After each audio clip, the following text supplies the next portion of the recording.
திருச்சிற்றம்பலம். தென்னாடுடைய சிவனை போற்றி, எந்நாட்டவருக்கும் இறைவா போற்றி. அனைவருக்கும் வணக்கம். நாம் இன்னைக்கு பார்க்கக்கூடிய பதிவு என்னன்னு பாத்தீங்கன்னா, கார்த்திகை மாத பலனை பற்றி தான் நம்ம பார்க்க போறோம். அதற்கு முன்னாடி நம்மளுடைய சேனலை சப்ஸ்கிரைப் பண்ணிக்கோங்க. கார்த்திகை மாதத்துல என்னென்ன கிரகங்கள் முதல்ல மாறுறாங்க அப்படிங்கிறத நம்ம பார்க்கலாம். குரு பகவான் கார்த்திகை மாதம் 19ஆம் தேதி மீண்டும் அதிசார நிவர்த்தியாகி மிதுன ராசிக்கு பெயர்ச்சி ஆகிறார். அங்கேயும் வக்ரகதியில தான் இருக்க போகிறார். சுக்கிரன் தன்னுடைய சொந்த வீட்டிலிருந்து 10ஆம் தேதி விருச்சிக வீட்டுக்கு வருகிறார். செவ்வாயும் தன்னுடைய சொந்த வீட்டிலிருந்து 21ஆம் தேதி தனுசு வீட்டுக்கு வருகிறார். அதே போல புதன் 20ஆம் தேதி பார்த்துட்டீங்கன்னா விருச்சிகத்துக்கு வருகிறார். சனி பகவான் முக்கியமாக இந்த மாதம் வக்ரம் நிவர்த்தி அடைகிறார் 12ஆம் தேதி. இதெல்லாம் மிகப்பெரிய யோகத்தை கொடுக்கக்கூடிய ஒரு அமைப்புல இருக்கு. 4 கிரக கூட்டு சேர்க்கைகள் அப்படிங்கிறது பார்த்துட்டீங்கன்னா விருச்சிகத்துல சேரப்போகுது. சூரியன், செவ்வாய், புதன், சுக்கிரன் இந்த 4 கிரகங்களும் ஒரு சிலருக்கு யோகத்தையும் ஒரு சிலருக்கு ஓரளவுக்கு பாதகத்தையும் கொடுக்கும் அப்படிங்கிற அமைப்பு உண்டு. யாருக்கெல்லாம் நல்ல பலன்களும் யாருக்கெல்லாம் எப்படி கவனமாக இருக்க வேண்டும் அப்படிங்கறது நம்ம இந்த பதிவுல பாத்துக்கலாம்.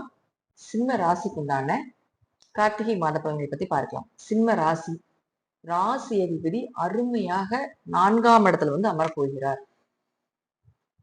சுக்கிரனோட வீட்டை பார்க்க போகுது. தொழில் ஸ்தானத்தை பாக்குறார். ராசி அதிபதி 4லிருந்து நேரம் உங்க தொழில் ஸ்தானத்தை பார்க்கும். தொழில் வளரப்போகுது. லக்கணத்துல கேது, அஷ்டமச்சனி, 8ஆம் பார்வை, பிழிஞ்சு நாரா வெளி வந்துட்டு இருக்கீங்கன்னு அர்த்தம். காவாசிதான் உரிச்சிருக்கிறார். இன்னும் 3/4 வாசி உண்டு. ஆனா இந்த மாசம் உங்க ராசி அதிபதியாக இருக்கக்கூடியவர் 4ஆம் இடம் சொல்லக்கூடிய சுகஸ்தானத்துல வந்து அமரப்போகிறார். மனசு நிம்மதியா இருக்கும். இவ்வளவு பிரச்சனைகள் இருந்தாலும் தெய்வ நம்பிக்கை கூட போகுது. இவ்வளவு பிரச்சனைகள் இருந்தாலும் தைரியம் கூட போகுது.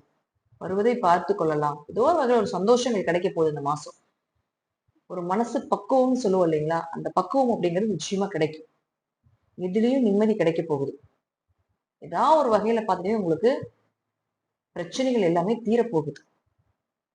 உங்களுடைய ஆரோக்கியம், ஏன்னா லக்ன கேது அப்படின்னாலே ஆரோக்கியத்தையும் கெடுக்கும், மனசையும் கெடுக்கும், எண்ணங்களையும் கெடுக்கும், குழப்பத்தை நிறைய கொடுக்க போகுது.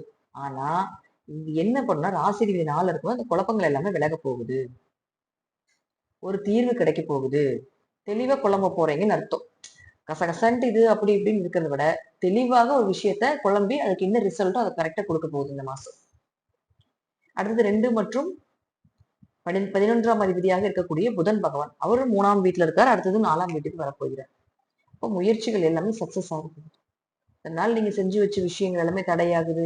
நான் என்ன முயற்சி பண்ணலாம் அது நடக்க மாட்டேங்குது, எங்க போனாலும் எனக்கு ஒரே பிரச்சனையா இருக்குது இப்படின்னு எல்லாம் சொல்லிட்டு இருந்தாலும் கூட இதெல்லாமே உடைக்கப்படும். தைரியம் பெருக போகுது. பார்த்துக்கலாம். ஏன்னா 4ல சூரியன் இருக்குது, 3ஆம் அதிபதி சேர்க்கையா இருக்கும்போது லக்னாதிபதி தானே உங்களுக்கு சூரியன். அப்போ உங்களுக்கு தைரியம் அதிகமாக போகுது. இருந்தாலும் பார்த்துக்கலாம், என்னதான் நடக்க போகுது, என்னதான் செய்ய போறாங்க, எதையா இருந்தாலும் எதிர்த்து போராடத்தானே வேணும் அப்படிங்கிற ஒரு மனோபக்குவம் நிச்சயமா கொடுத்துருவார். அப்ப அவரே வந்து உங்களுக்கு 11ஆம் அதிபதியாக இருக்கிறனால பண வரவு, லாபங்கள் இதெல்லாம் நிச்சயமாக உண்டு இந்த மாசம். பட்ட அவமானத்துக்கு ஒரு நல்ல தீர்வு அப்படிங்கிறது நிச்சயமா கிடைக்க போகுது. அடுத்தது சுக்கிரன். சுக்கிரனை பொறுத்த வரைக்கும் பாத்தீங்கன்னா இப்ப 3ஆம் வீட்டுல இருக்கார், 10 குடையவர். அடுத்தது தன்னுடைய வீட்டை 4ஆம் இடத்துல இருந்து பார்க்க போகிறார். அப்போ தொழில் வளர்ச்சி சூப்பரா இருக்க போகுது. லக்னாதிபதியும் 10ஆம் அதிபதியும் லாபஸ்தானாதிபதியும் தனஸ்தானாதிபதியும் சேர போறாங்க. அதோட யார் இருக்கிறார் அப்படின்னு பாத்துட்டீங்கன்னா செவ்வாய் அப்படின்னு சொல்லக்கூடியவர் 4, 9 கூடியவர் பாக்கியாதிபதியும் சேர்ந்து 4ஆம் வீட்டுல நிக்க போகுது. யோகம் தான், நல்ல யோகம். 4ஆம் இடத்துல 4 கிரக கூட்டுச்சேர்க்கைகள், அது நல்ல நல்ல கிரகங்கள் சேர்ந்திருக்கு. நிச்சயமா பண வரவு, தொழில் வளர்ச்சி, லாபங்கள் இதெல்லாம் கண்டிப்பா உண்டு. எப்படி தொழில ஜெயிக்கக்கூடிய ஒரு அமைப்பு. தொழில் முடங்கியே போச்சுங்க, தொழில வித்தரலான் இருக்கிற, ஏதாவது வேலைக்கு போலான் இருக்கிற, கடைசி ஸ்டேஜுங்க அப்படின்னு இருந்தாலும் கூட இந்த மாசம் தொழில் வளரும். இந்த மந்த குணங்கள் அப்படிங்கிறதெல்லாம் விலகிறதுக்கு உண்டான வாய்ப்பையும் ஏற்படுத்தி கொடுப்பார்.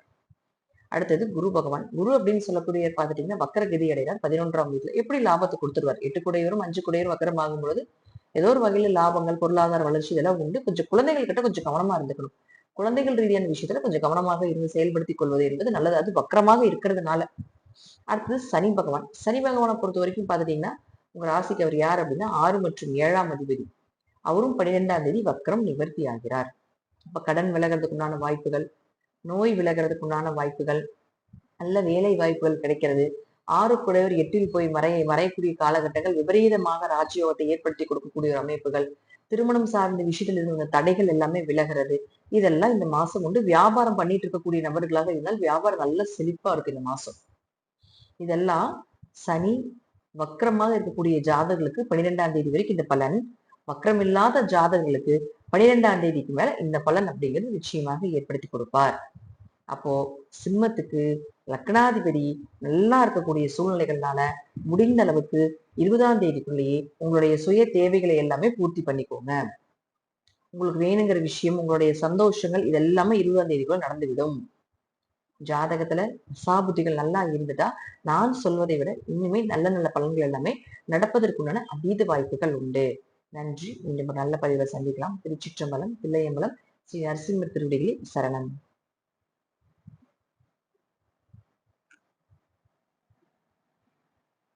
கடக ராசிக்குள்ளான கார்த்திகை மாத பலன்களை பத்தி பார்க்கலாம். கடக ராசிக்குள்ள குரு பகவான் இருந்தார் 19ஆம் தேதி வரைக்கும். அதற்கு மேல பாத்துட்டீங்கன்னா அதிசாரம் மறுபடியும் நிவர்த்தியாகி 12ஆம் வீட்டுக்கு போகிறார். அவர் 9ஆம் அதிபதி. குரு உச்சமாக இருந்தாலும் வக்ரகதி அடையும் பொழுது நீச தன்மையை பெறும் அப்படிங்கிற அமைப்பு உண்டு. இருப்பினும் 12ஆம் தேதிக்கு, அதாவது 12ஆம் வீட்டுக்கு போனதுக்கு அப்புறமும் ஓரளவுக்கு நன்மைகளை கொடுக்கும். சுப விரயத்தை ஏற்படுத்தி கொடுப்பார். தொழில் இருந்து வந்த பிரச்சனைகள் கொஞ்சம் குறையும். வேலை வாய்ப்புகள் தேடி வரும். வெளிநாடு சம்பந்தப்பட்ட வேலை வாய்ப்புகள் உண்டு. ஆனா என்ன அப்படின்னு பாத்துட்டீங்கன்னா கொஞ்சம் முயற்சி ஒரு முறைக்கு பல முறை பண்ணணும். ஒரே தடவை அப்படிங்கிறது நடக்காது. ஒரு தடவை பண்ணிட்டு வந்துட்டு மறுபடியும் ஃபெயிலியர் ஆயிடுச்சுன்னு சொல்லிட்டு இருக்கக்கூடாது. மீண்டும் மீண்டும் முயற்சி பண்ணினீங்கன்னா அந்த விஷயங்கள் எல்லாமே உங்களுக்கு கண்டிப்பா நடக்கும். அதே போல சூரியன் 2 குடையவர், பேச்சு ஸ்தானாதிபதி. அவர் போய் இருக்கக்கூடிய வீடு 5ஆம் வீடு. 2 குடையவர் 5 இருந்தால் பணம் ஒரு ஃபர்ஸ்ட். பொருளாதாரம் நல்லா சிறப்பா இருக்கும். பணத்துல இருந்து இந்த தடைகள் எல்லாமே விலக போகுது. குழந்தைகளுக்கு உண்டான, குடும்பத்துக்கு உண்டான விஷயங்கள், தேவைகள் இதெல்லாமே பூர்த்தி பண்ண போறீங்க. 2-5 காம்பினேஷன் அப்படிங்கிறது ஒரு சிறப்பான காம்பினேஷன். இந்த மாசம் தேவையில்லாத விரைய செலவுகள் ஆகாது. உங்களுடைய பண தேவைகள் பூர்த்தி ஆயிரும். அடுத்தது புதன். புதன் பாத்தீங்கன்னா 3 மற்றும் 12ஆம் அதிபதி 4ஆம் வீட்டுல இருக்கார். 3 கூடயே 4ஆம் வீட்டுல இருந்தாலும் யோகம், 5ஆம் வீட்டுல இருந்தாலும் யோகம். 4ஆம் வீட்டுல இருக்கும் பொழுது கொஞ்சம் அவர் 12ஆம் அதிபதியும் ஆகல, கொஞ்சம் அலைச்சல் ஜாஸ்தியா இருக்கு 20ஆம் தேதி வரைக்கும். பயணங்கள் ரொம்ப அதிகமா இருக்கும். ரொம்ப ரெஸ்ட்லெஸ்ஸா இருப்பீங்க. ஒரு நிம்மதியே இருக்காதுன்னு வச்சுக்கோங்களேன். ரொம்ப அலைஞ்சுக்கிட்டே இருக்கிற மாதிரியே இருக்கும். கொஞ்சம் எல்லாம் தூக்கம் அதிகமா வரும். ஆனா 5ஆம் வீட்டுக்கு அடுத்தது வந்துட்டாருன்னா நீங்க அலைந்த அழைப்பிற்கு, அதாவது நீங்க என்னெல்லாம் வேணும், இதுக்காக நீங்க அலைஞ்சீங்களோ இதுக்கெல்லாம் ஒரு நிரந்தர தீர்வு அப்படிங்கிறது கிடைக்கும். அதுக்கு உண்டான ஒரு பாசிட்டிவான விஷயம் கிடைக்கும். பயணங்கள் மூலமாக வெற்றிகள், வெளிநாடு சம்பந்தப்பட்ட விஷயங்கள் கைகூடி வரும். உங்க குழந்தைகள் வெளிநாடு போறதுக்கு உண்டான வாய்ப்பை ஏற்படுத்தி கொடுக்கும். அல்லது நீங்க வெளிநாட்டிலிருந்து தன்னுடைய சொந்த பூர்வீக ஊருக்கு வரலாம்னு இருக்கீங்க அப்படின்னா இந்த மாசம் அது நடக்கும். 12ஆங்கிறது வெளிநாடு, 5ஆம் இடங்கிறது தன்னுடைய சொந்த பூர்வீக ஊரை சொல்லக்கூடிய ஒரு இடம். அப்போ அங்க வருவதற்குண்டான வாய்ப்புகளை நிச்சயமாக ஏற்படுத்தி கொடுப்பார். அப்ப 12ஆம் அதிபதி 5க்கு வரும்போது அவர் வந்து உங்களுக்கு முழுக்க முழுக்க நீங்க எதிர்பார்த்தபடி எதிர்பார்த்த நேரத்துக்கு உங்க குடும்பத்தோட சேர்த்து வைக்கக்கூடிய ஒரு அமைப்பு நிச்சயமாக ஏற்படுத்தி கொடுப்பார். அடுத்தது பாருங்க, சுக்கிர பகவான். சுக்கிரனை பொறுத்த வரைக்கும் பாத்தீங்கன்னா 4 கூடையவர் 4லயே இருக்கார். 10ஆம் தேதி வரைக்கும். அடுத்தது 5க்கு வரப்போகிறார். அவர் 11ஆம் அதிபதியும் ஆகிறார். அப்ப முழுக்க என்ன ஆகும் அப்படின்னா, இங்க மகாலட்சுமி வீட்டுல துலாத்துல இருக்கும் பொழுதே உங்களுக்கு ஆரோக்கியம் நல்லா இருக்கிறது, உடம்புல இருந்து வந்த ஏதாவது ஒரு கெட்டது நெகட்டிவ் இதெல்லாம் விலகிறதுக்கு உண்டான வாய்ப்புகள், நல்ல லாபங்கள் கிடைப்பதற்கு உண்டான வாய்ப்புகள் இதெல்லாம் ஏற்படுத்தி கொடுப்பார்.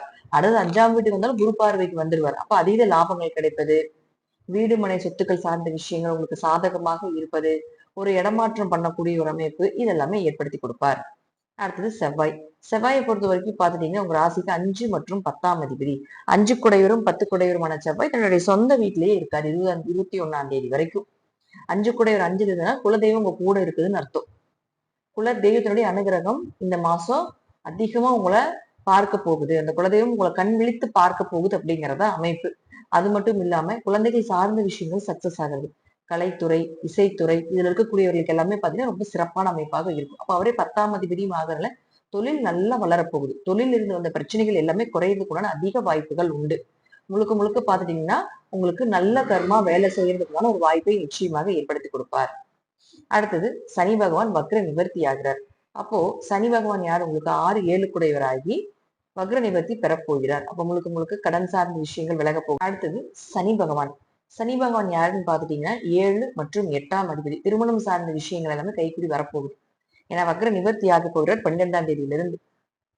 அப்ப அதற்கப்புறமே திருமணம், அதே போல வியாபாரம் நல்லா சிறப்பா இருக்கணும்னு அமைப்பு, கண்டங்கள் விலகிறது, அவமானப்பட்டு இருந்தா அந்த அவமானங்கள்லாம் விலகிறது, அல்லது நீங்க அந்த தப்பு செய்யல அப்படின்னு எதிர்ப்பாளர் வந்து உங்களை புரிந்து கொள்ளக்கூடிய தன்மைகள் இதெல்லாமே இந்த மாசம் நடக்கும். திடீர் வருமானங்கள், திடீர் அதிர்ஷ்டங்கள் எல்லாமே 12ஆம் தேதிக்கு மேல சனி பகவான் வக்ர நிவர்த்தி ஆனதுக்கு அப்புறம் கிடைக்கும்.